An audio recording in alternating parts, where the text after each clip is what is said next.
but they are also, and importantly, in my view, real opportunities. The threats that I have outlined to developing economies are real, but they are also opportunities for developing economies.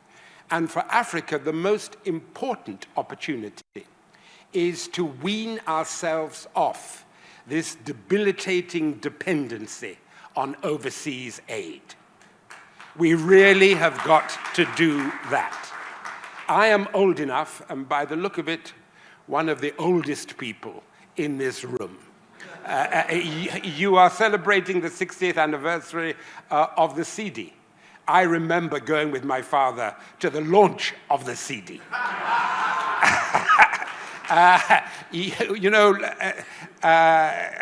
I was present as a small boy opposite the military hospital, waving a flag when Kwame Nkrumah and Princess Marina passed by in order to go and to make the Declaration of Independence. So I've been around.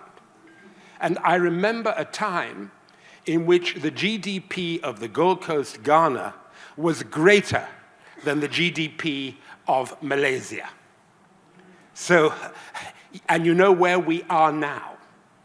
So that would suggest that we really have got to rethink our economic model. And we have got to foster increasing self-reliance. We have got also to recognize the importance of reform, the reform of infrastructure, and a focus on infrastructural development. The importance of developing our human capital, not least of our youth, and of enhancing the capacity and quality of our institutions. That's an absolute imperative. And in doing that, we have to draw upon the skills that exist in Ghana, the real skills, the skills that exist in Africa and the wider diaspora. And we have also to recognize that, the WTO is going through a period of real crisis. And that's not going to change anytime soon. But that doesn't mean that we shouldn't be building in Africa on our own potential to develop our own initiative around the Africa Free Trade Area. It's absolutely central. Rather than wringing our hands about international and global trade, we need to look at continental trade and what we can do in order to bring down the barriers to trade within Africa and to improve intra-African trade. And for me, that means going beyond rhetoric to reality.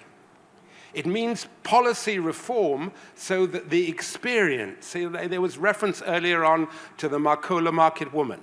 I judge the success of the intra-African free trade area on what is the experience of that woman who is carrying produce on her head, who is carrying produce on her back, who is in the vehicle bringing her goods to market from one country to the other. What is her experience when she crosses a border?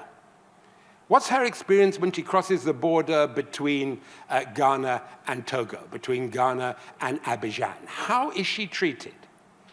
Is she harassed? Is she subject to corruption? Is she and her supply chain subject to tariffs that don't actually have any justification?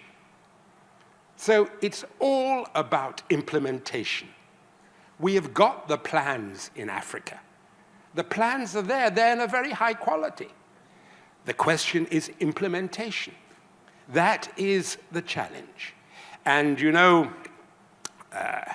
I will just say this, that when it comes to implementation, we have got to recognize the importance of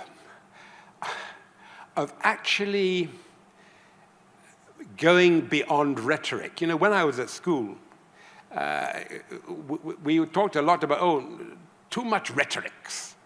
Our headmaster, Kunwa, used to say, don't forget the school motto, esse quam videre, to be rather than to seem to be.